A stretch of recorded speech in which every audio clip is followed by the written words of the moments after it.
Positive mental health is very, very vital in the world we live today, to be able to support one another and enjoy positive mental health for our happiness and healthy living. My name is Dr. Debbie. I'm a mental health clinician, and today we are going to be talking about psychopath. That's the form of personality disorder. And thank you every time you tune in. I really appreciate this video is for educational purpose, and I hope we learn something, about how to support one another so that, as we've said, we can all enjoy positive mental health for our happy living. Personality disorders are personality patterns that are not adequately or appropriately adjusting to the environment or situations, which impact the ability of those individuals to adjust and participate in society appropriately. People with personality disorders are poorly adjusted, they're unstable, dysfunctional, and unfit. They are unbalanced to participate with peers in their community. It is antisocial personality in adults, and in people less than 18 years is referred to as conduct disorder for younger folks. Okay, so talking about personality disorder, which I said, is popularly known as psychopath. What are the causes, the predisposing factors? One of the predisposing factor is, like, whichever way, is either is genetic or is environmental.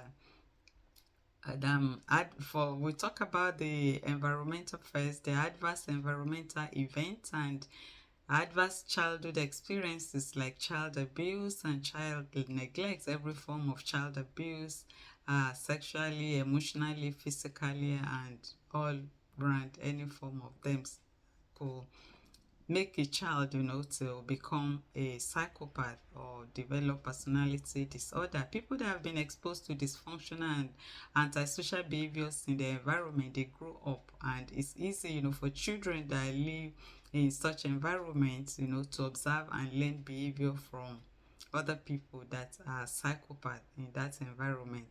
And also, as we've said, personality disorders, can be genetic. If parents have personality disorder, they are psychopath, they are children as well, through the genetic loading could have personality disorder. Also, it's could also because of parenting style, like overprotective kids, could grow up to become a psychopath.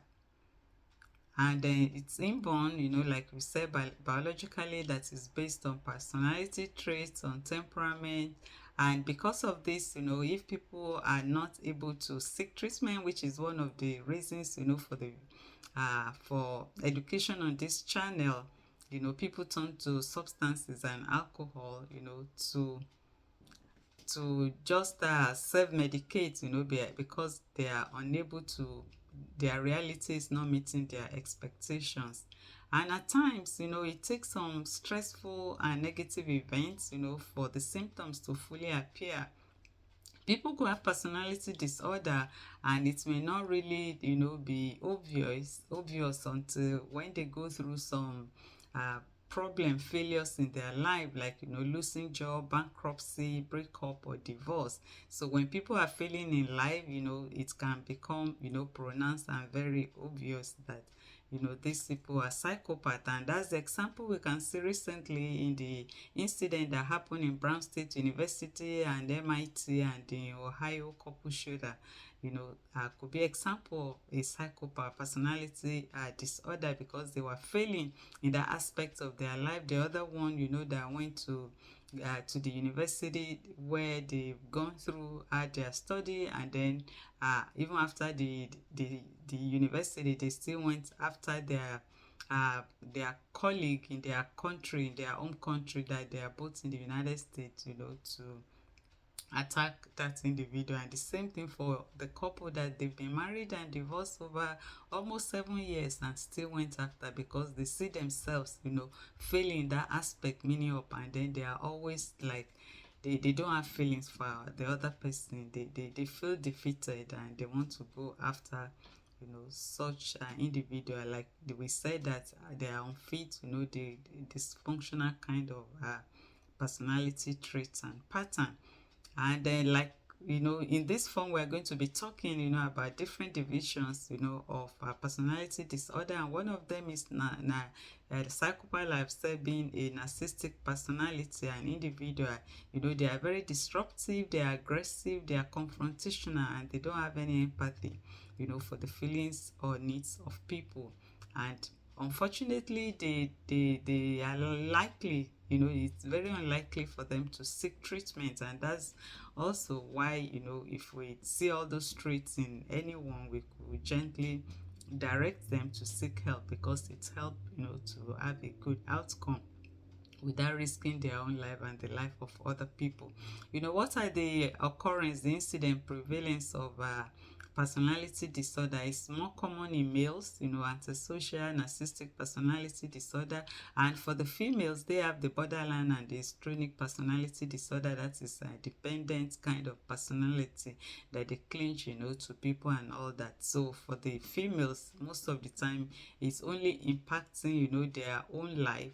But for the narcissistic personality, they are aggressive and could be disruptive on the life of other people. And most of the time, it shows up during adolescence and early adulthood, but becomes chronic, and it worsens with age over the years without any treatment. So it is very important, to help people, encourage and support them to seek treatment, so that it does not get worse and becomes a problem for their own life, and endanger the life of all other people around them as well. The pattern of difficult interpersonal, relationship, they have that pattern that they cannot have good interpersonal relationship with people, be it in like a marital relationship, like colleagues, like friends, like in the workplace. They are unable, to have healthy relationship with people, and then they have problems, adapting to stress, and failure to achieve their life goals. And most of the time, chronically, they are always unhappy, they have low self-esteem, and it is at times, comorbid, or is associated with disorders in some cases. So we have three classes or categories of personality disorder: cluster A, cluster B, and cluster C. The cluster A is the paranoid form, of personality disorder, which is most of the time characterized by being, they are suspicious of other people. They have a kind of distrust. They are very secretive, they are isolated, they are emotionally cold, and could be very odd. They don't want to interact with anybody. They just want to be on their own, like restricted emotionally. They don't interact with people, they are not interested in other people. They just want to be on their own lane, and they are always very uncomfortable to be in the company of other people. The second one is the cluster B. They are moody, and that is the very aggressive one, the narcissistic personality. They, most of the time, they have exaggerated behavior, and shallow expression of emotions. They lack emotions for anyone or feeling for other people. They are always uncomfortable in situations where they are not the center of attention. They love attention to be drawn to them. Usually, like they want physical attention, attention to self, and at times, they could be sexually seductive, unstable affect, and they are very impulsive, and that is when they become dangerous, that they can act out, on risky behaviors. And they are very deceitful, and because of their impulsivity, they get, most of the time into criminal acts, inappropriate anger, and they are unable to conform to social roles, which is another thing that gets them into the legal system. They have no regard, for the rights of others. They are ready to infringe to the rights of others. They lack remorse, and they have this exaggerated self-importance, exaggerated self-worth. They like to be preoccupied with fantasies of success, and if anyone is challenging them, about not being successful, they can take it, very personal and confrontational. They believe they are very special. They demand excessive admiration, and they are very arrogant. And when they are challenged or confronted, they react with, you know, rage. They don't like that. Yeah, they are very exploitative, you know, of others, and they take advantage of other people for their own selfish reasons. The cluster C is the anxious, the fearful, you know, they have feelings of inadequacy. They are very shy, you know, and they stay away, you know, from social gatherings, social interactions, because of fear of rejection or abandonment.